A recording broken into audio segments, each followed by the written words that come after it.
Hi, in today's tutorial, I'm going to show you how to connect Trello to Slack. So the first thing that you need to do is simply go to Trello.com and log in into an account, and same will be for Slack. Go to Slack.com and log in into an account. If you don't have an account, make sure to go and create an account, both in Slack and Trello.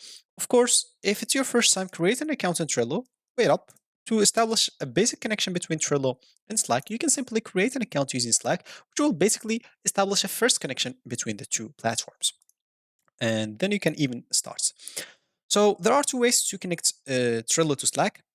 You can, as example, do it from Slack. If you go here to the left panel, you'll find apps. Go and click on Add App, and you can look for the Trello app. For me, it's already added, so I'll not be able to add this. I can just configure it and stuff.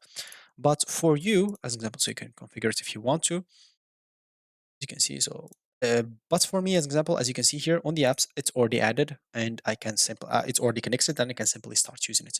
As you can see, there is a lot of stuff to do here. Click on Open the Slack and use it. The other option, if you want to connect this through Trello, you can go to the specific board that you want to connect Slack into it. Go to three dots at the top right corner, click on Power Ups, or if you find like the Power Ups here, just go and click on it. It will take you to the same place. Of course, click on Power Ups, then click on Add Power Ups. Here you'll have to look for Slack. You can see you'll find this right here. Go and click on it, click on Add, and basically once it's added, you can go here to Power Ups. And if we go here to Slack, click on Settings, edit the Power Up as an example. And here you will have to connect into Slack account if you still haven't connected yet. For me, it's already, as we said, connected, so I don't have to do so. And now you can start adding some Slack like alerts or do whatever you want with that connection. It's totally up to you. So yeah, that's going to be it for me in this video. Thank you for watching and goodbye.